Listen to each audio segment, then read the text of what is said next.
Hello guys, and welcome to this fourth episode on the daily sketch series. For today's drawing, I'm using a mechanical pencil in 0.7 millimeters with a pink lead.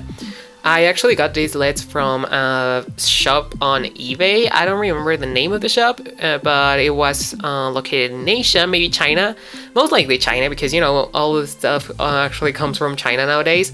And yeah, when I just ordered them, I was a little bit skeptical because shipping was free and the actual product wasn't even that expensive. It was maybe in the States it's a little bit easier to find colored lead pencils, but here in Mexico I had a very tough time actually finding LEDs that weren't too expensive, because most of the LEDs that were available here were brought from the US and they charge you like a lot from importing the stuff. Say the LEDs were, I don't know, $2 each little like package. In here they would try and sell you those same LEDs for 20 to 30 bucks. So yeah, it's a big difference, and I wasn't just willing to pay that amount of money just because I wanted some colored LEDs. So I was trying to look for other alternatives, and one that I found that was the cheapest and the most reliable were stores on eBay. I just did a quick research and found these LEDs. They were, as I said, pretty cheap because they didn't charge you for shipping, and they were $8, I believe, and they came with about 5 or 6 different cases, like tiny cases with different colored LEDs. I got lavender, pink, green, yellow, blue, and red, I believe, or I don't know if I'm adding or I'm missing some colors, but yeah, point was there were a lot of colors that came in the set, and I was really excited to purchase those. They did take a lot to get here to Mexico, like 1 month I believe, but it's probably the same for the States as well, because you know, sometimes when you ask for or order stuff from China or from anywhere from Asia, even though they don't charge you the shipping, it is actually very slow because is international shipping, and I think they actually wait for other stuff that like for other orders to accumulate so that they can send a whole bunch and thus reduce costs.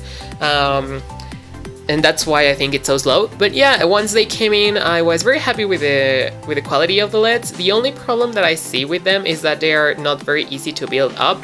But other than that, they just work like any other LED would. The texture is a little bit more on the waxy side of things as opposed to graphite. You know, if you've ever used graphite, you know that scratchy feeling you get when you're actually working on paper. You don't get that with these LEDs. It's more like working with colors, but since the lead is a lot finer than a colored pencil, it is actually a little bit easier to work with this.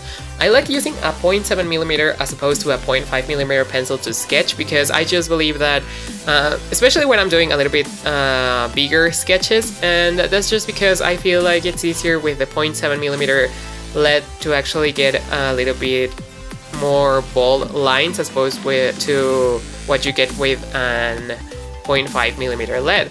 And yeah, they are pretty fun to use.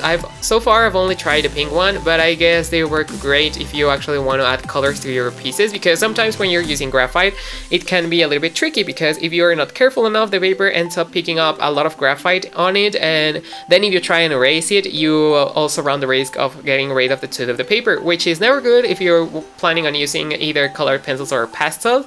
Because, you know, you get rid of the grip of the paper that actually makes it easier for the pigment of those colors to actually stick to the paper. So yeah, it can be tricky to use graphite. And with these pencils, what I found is that they don't get rid of the tooth of the paper too much. They actually just lay on top very lightly, even if you press too hard. So they're pretty easy to get rid of. And besides, if you're going to color them on top, then it's even easier than to just try and erase it, because if you just erase it, then you do get a little bit of a smudging of the pink color or any color I believe that you use. Yeah, you'll get like these faint, not markings, but smudges, and so if you are actually working in black and white, then you're going to definitely see them. So I don't recommend using these pencils or these LEDs before actually applying the graph if you're going to work on black and white in the end. But if you're going to work on color, I definitely will recommend using this. It's so much easier than using the graphite pencils, because as I said, you don't have to worry about pressing too hard, and you can just do whatever you want, and it's going to be fine in the end. With watercolors, I haven't tried them because I've actually haven't been using my watercolors for a while now. But yeah, what else can I say about these pencils? If you want me to check out the store from where I got them, I can look for my order history and let you guys know. But I'm not going to leave them in the description or anything unless you ask for them, because I mean they're pretty easy to find, and only in the case that you want to actually have the same ones that I order, then I can like provide that to you. But otherwise, it's pretty easy to look for them on eBay. Just put in colored LEDs for mechanical pencils and you should get them like straight away. Now, another thing that I wanted to talk about during this video was the Riley method. You know, if you saw my last video, then you probably are aware that I was having issues with this technique because it's just so different from what I do. But I still wanted to keep on trying to perfect it, because I feel like it actually helps a lot to give volume to the faces that you're drawing, like to portraits. So I just wanted to incorporate a little bit more of that in my drawings. And I was watching yesterday night this guy that uploads a lot of videos using the Riley method, and he's awesome because he doesn't really speed up his like drawings at all. So you actually get to see how he works from start to end, and I feel that that is way more informative than actually watching speed paintings, because I've learned a lot watching speed paintings, but I feel like if you actually get to see the drawing being made in real time, then it's easier for you to understand what the artist is doing. And he also explains a lot how his brain works while he's drawing and his thought processing and everything. So yeah, it's very informative. I'm going to try and leave his channel down below. And I've been watching a lot of his videos, and now I've developed like sort of a technique mixed with his and mine, in which I get to practice the Riley method while still doing what I know best, which is to just observe and try and replicate what I see.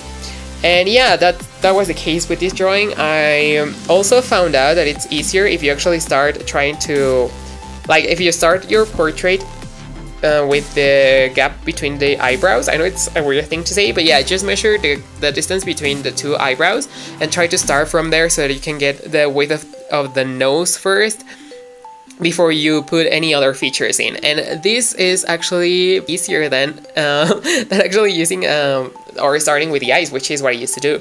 I found out that it's better to just start with the eyebrows and then move on to the eyes, but well, the eye socket, and then after that just draw the bottom of the nose and then the lips and all that stuff.